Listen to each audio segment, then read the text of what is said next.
Support for the Legislative Gazette comes from New York State United Teachers, working to support students, educators, and public schools as the center of their communities through the Public Schools Unite Us initiative, and United University Professions, representing 37,000 academic and professional employees at SUNY campuses and teaching hospitals across New York State. Frederick E. Cole, President, uupinfo.org.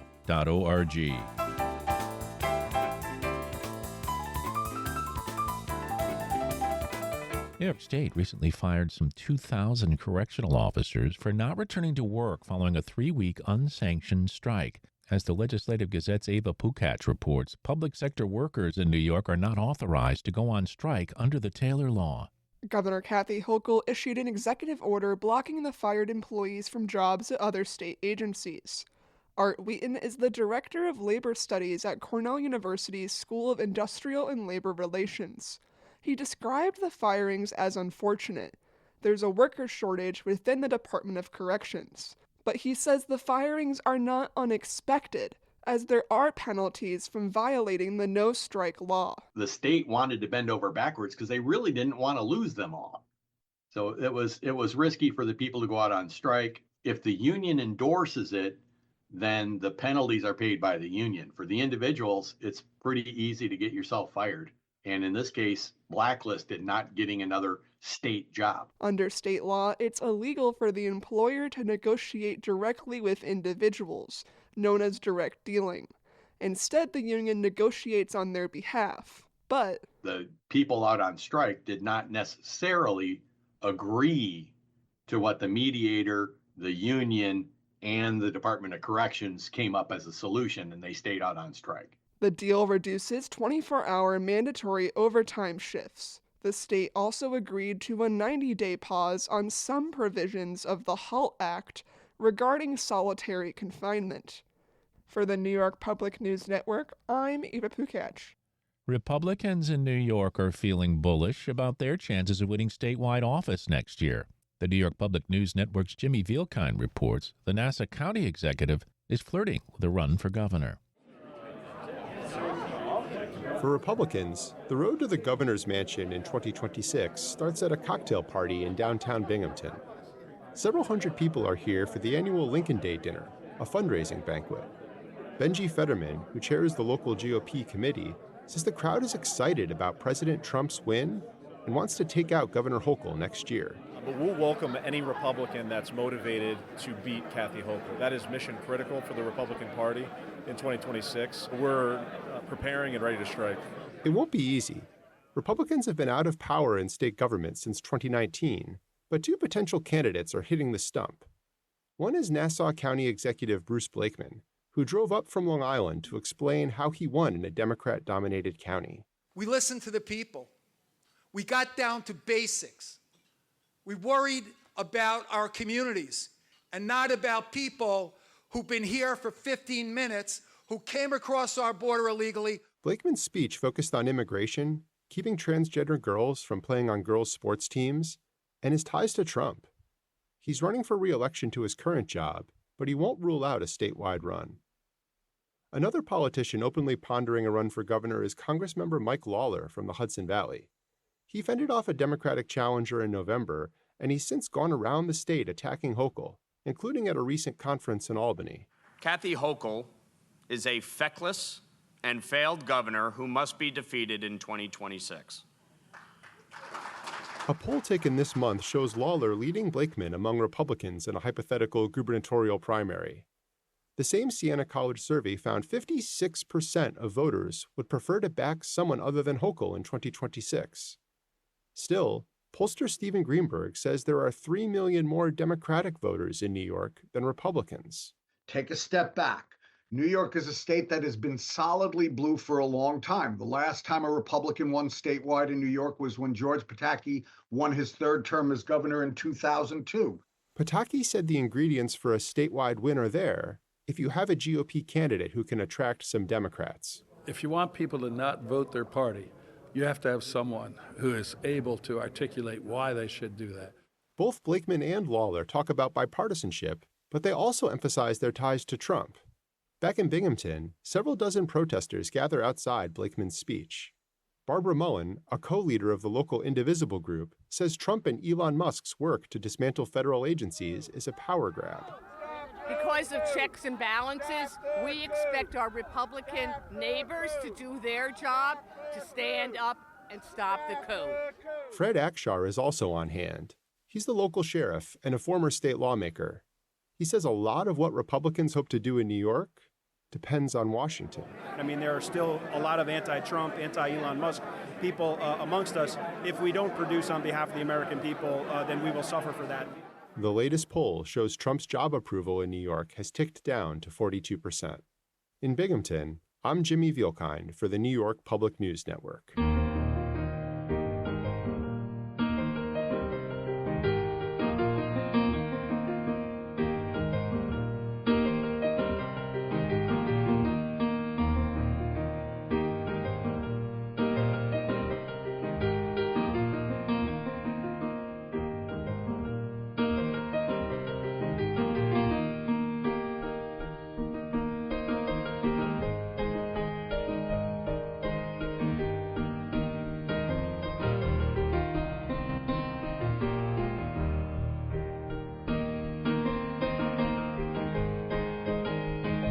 You are listening to the Legislative Gazette, a program about New York State government and politics. I'm David Gastina.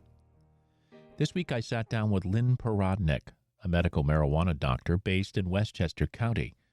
She's part of a coalition pushing New York to do better when it comes to medical cannabis.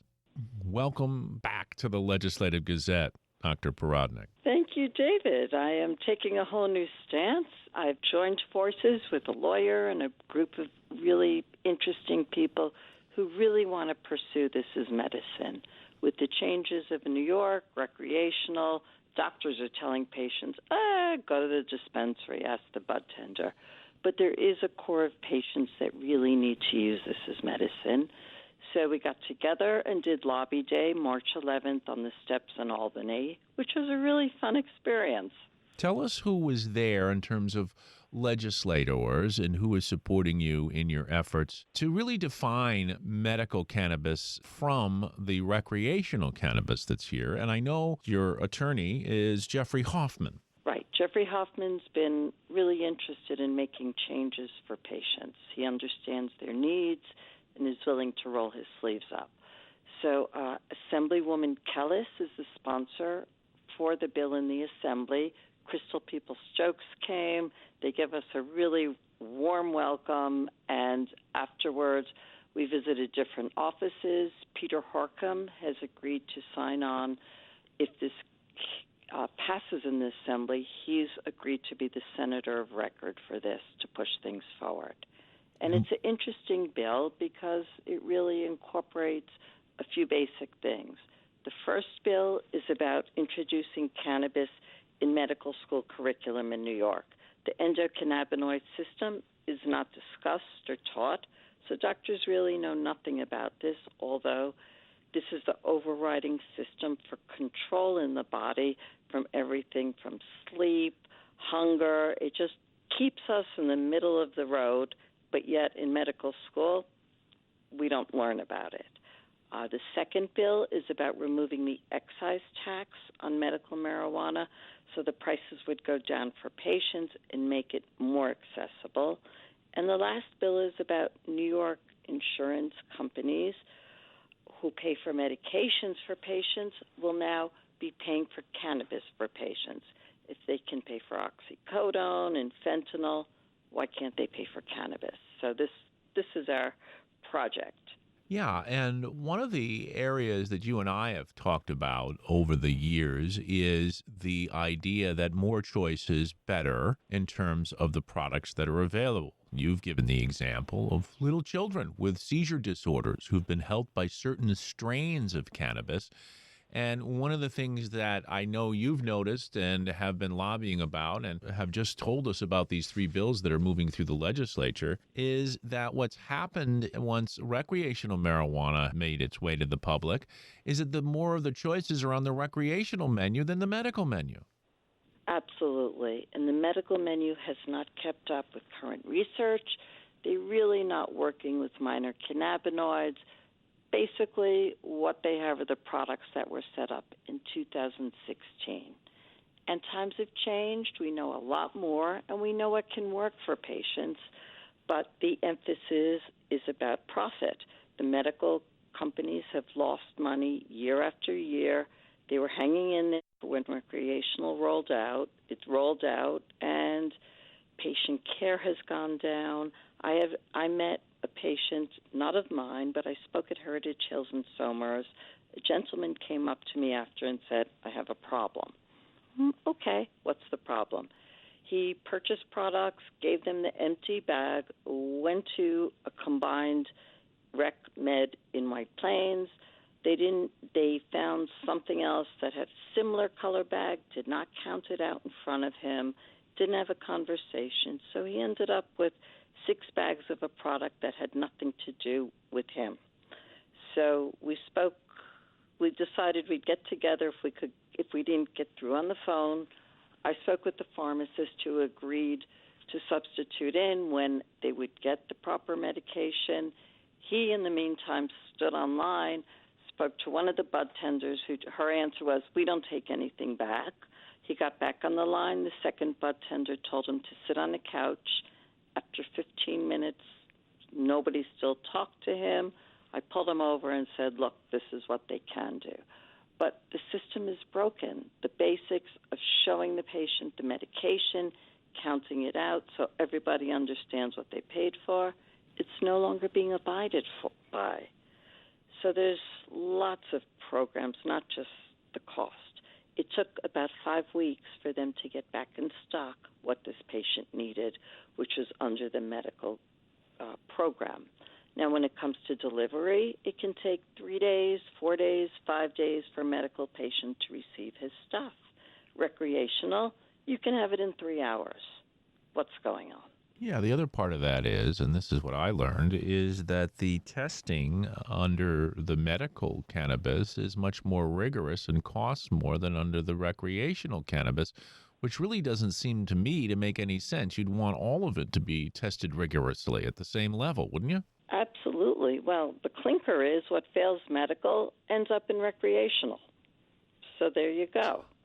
It's all about profit. And somehow I don't think regular consumers would want medical rejects, so to speak. Well, and then you have this, what was supposed to be legal industry that would take care of the illegal underground industry. If anything, it's made it even more profitable, especially for young people who can get it cheaper on the illegal market. And the products are really nice on the illegal market. You're getting a lot of products from California, Colorado, Michigan, Missouri, and Oklahoma. And it seems Missouri products are really flooding the New York market.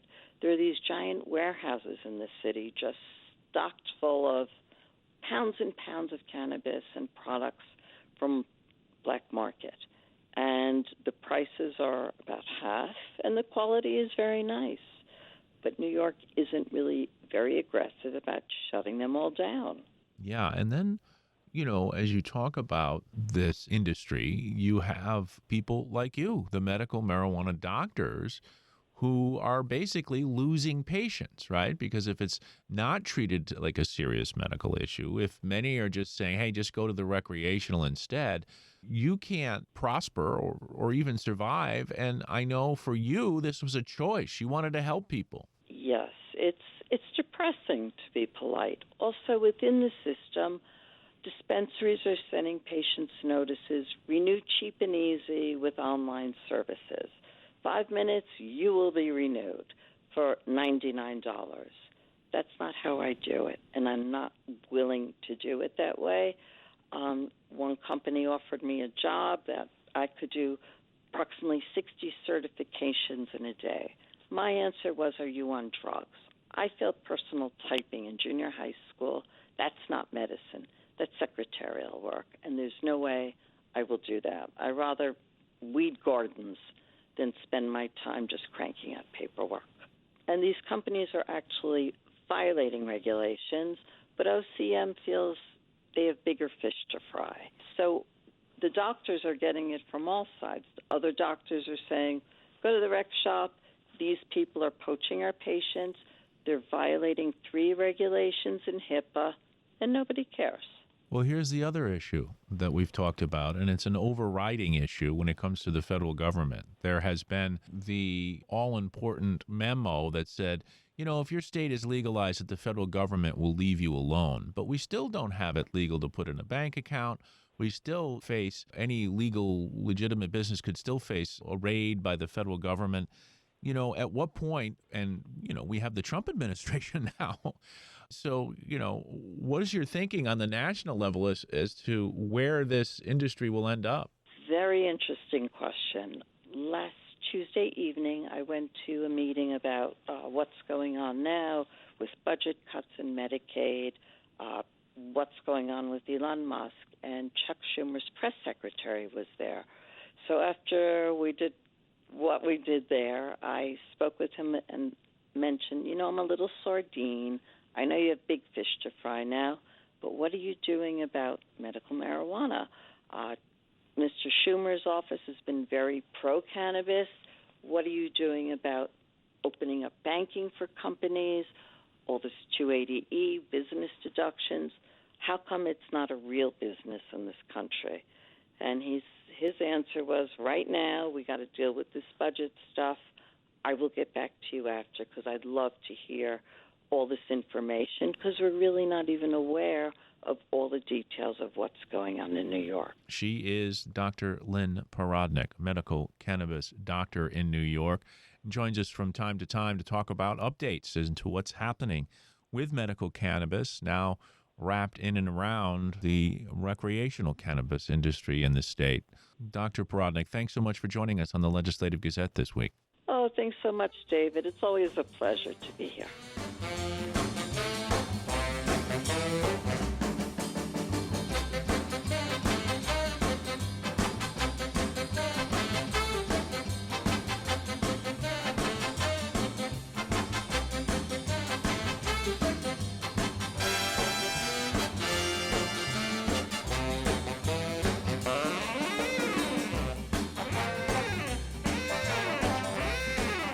You are listening to the Legislative Gazette, a program about New York State government and politics. I'm David Gastina. Small business owners in the Hudson Valley met with New York Congressman Pat Ryan over coffee this week to voice their concerns about the rising cost of living in the region. As the Legislative Gazette's Jesse King reports, grocery costs are among their biggest concerns. Ryan, a Democrat from the 18th District, met with about a dozen restaurant owners, union reps, daycare managers, and chamber heads at the Alexis Diner in Newburgh. On the docket were a range of rising expenses in the region, from housing to childcare, but food costs monopolized the conversation. George Mistakis owns the I-84 Diner in Fishkill. He says the price of a single crate of eggs went from about $45 to more than $260 in recent months. It comes out to a couple $1,000s a week, you know, extra costs. I cannot always raise prices just like that. I mean, you can, but eventually guests will push back. They will. You will not come into the restaurant. There's no doubt about it. I would love for somebody to explain to me how eggs went to $260. Did it have to do with the flu, that whole thing, or?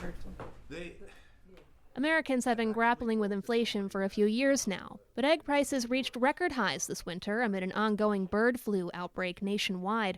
Prices have since started to drop, but Mistakis still wants the federal government to investigate. He's skeptical over whether the bird flu is really to blame for the price increase, suggesting to Ryan that egg suppliers could be using the flu to price gouge customers. I was never told in the restaurant all these couple of months that I cannot have eggs. You know, there's no eggs for the restaurant. No company has ever told me that, but they did tell me the price is high. Yeah. So if there was such a shortage, why was I never told there's no eggs? Ryan, for his part, says there are bipartisan talks in Congress right now on whether to investigate the situation. He's reintroduced his Lower Grocery Prices Act with Congressman Mike Lawler, a Republican from the 17th District, which would require the U.S. Government Accountability Office to analyze food prices over the last 20 years and develop solutions. Other business owners Tuesday said it's efforts at the federal level that are making them nervous. The Trump administration has been working to cut federal spending and pivot away from renewable energy in favor of fossil fuels. Farmer Rick Osofsky with Ronnybrook Farm in Dutchess County says he recently received a letter from the government stating the farm will not, in fact, be getting the roughly $500,000 grant it was promised to go solar in 2023. But he says most of the work has already been done. And there's no one to talk to. And what the administration has said, and I'm not trying to be political, is that they're not taking money away from any individual applicants that were awarded the money. Well, we're one of those people. Ralph Arenzo, meanwhile, worries how President Trump's escalating trade war with other countries will impact his Tuttletown Spirits distillery in Gardner. Over the years, he's grown the distillery to the point where it now exports whiskey to multiple European countries. But the European Union recently proposed a 50% tariff on U.S. whiskey in response to Trump's tariffs on steel and aluminum imports in the U.S. Now Trump has threatened to escalate things further with a 200% tariff on EU wine and liquor. If this suggestion of a 200% excise tax on imports goes through, that will mean that all of that work will have been wasted because those people won't pay it. They just won't pay it. Speaking after the event, Ryan says he's still optimistic lawmakers can work across the aisle to address food costs nationwide. He says he wanted to have this meeting to hear directly from local businesses. And while he isn't necessarily surprised by what he heard, he is moved by it. When you hear the specifics, it's a gut punch. And when you hear Tuttletown, another one of our great success stories, say that tariffs and excise taxes, which are being proposed, would be hugely harmful, I think it's really important for folks in the community to understand this isn't theoretical or hypothetical. These are real great businesses that we all love, that employ our family and our friends, and are now at real risk. For the Legislative Gazette, I'm Jesse King. 5 years ago this month, New York schools shut down indefinitely because of the coronavirus. Amy Feiereisel of the New York Public News Network reports on the lasting impacts of COVID-19 on education. In a global pandemic, no one is really left untouched. Some families literally saw a loved one pass away during the pandemic. That's Stephen Todd, District Superintendent of the Jefferson Lewis BOCES, which serves 18 school districts near Lake Ontario. Even the students and adults who came through the pandemic, the most unscathed, if you will, still experienced loss. A lot of people talk about the pandemic as an accelerator and amplifier. It took existing issues, both behavioral and academic, and made them a lot bigger. Across the U.S., reading and math scores dropped and are still below pre-pandemic levels. Educators I spoke with identified students who are in 7th, 8th, and 9th grades right now as the ones struggling most academically. Christy Moore was the principal of the Glens Falls Middle School when the pandemic started. If the environment that they were in was staring at screens and playing video games and not having a lot of social interaction, and that's how their brain was developing, it's no wonder that we're seeing, them struggling as they're, early high school students now.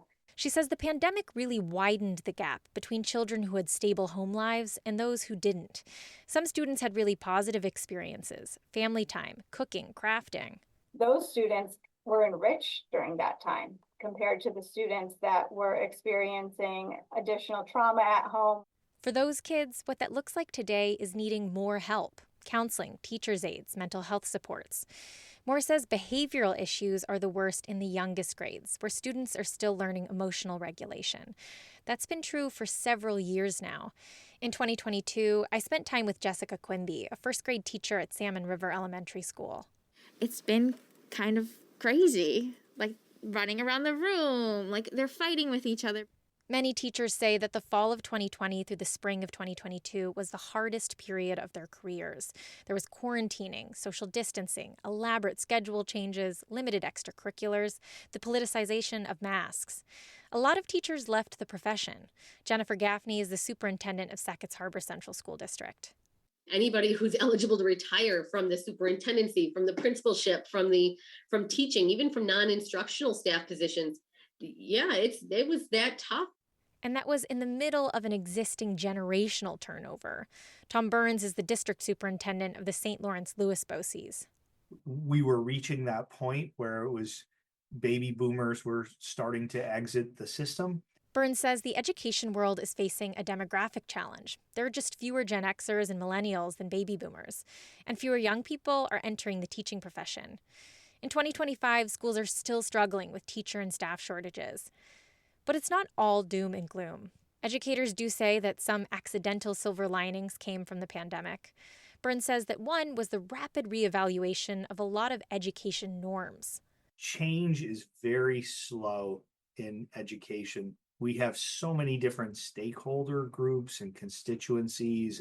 But big changes happened, often overnight. Teachers learned over a weekend how to use a suite of virtual tools like Google Classrooms, something one educator told me would have taken a decade under normal circumstances. Schools also started to move quickly away from purely punitive measures. For example, the old punishment for not coming to school was suspension. That suddenly seemed ridiculous, said Christy Moore from the Glens Falls Central School District. A student who might be using substances outside of school. Does suspension help that, or are they just going to sit home and get high? What will help change that behavior? New York State had already been thinking about changing graduation measures to move away from the black and white regents model. Stephen Todd says that whole process was accelerated by the pandemic.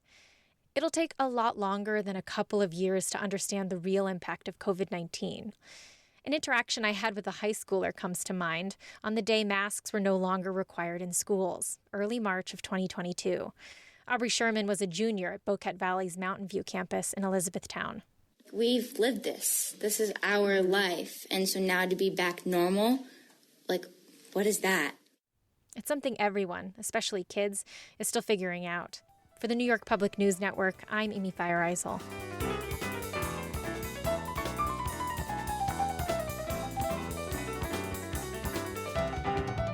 And that about does it for this week's show. The Legislative Gazette is a production of WAMC Northeast Public Radio. We had help from the New York Public News Network. You can listen anytime at WAMCpodcast.org or anywhere you get your podcasts. Look for program number 2512. And join us again next week at this same time for more news on New York State government and politics. For the Legislative Gazette, I'm David Gustina. Support for the Legislative Gazette comes from United University Professions, representing 37,000 academic and professional employees at SUNY campuses and teaching hospitals across New York State. Frederick E. Cole, President. UUPinfo.org.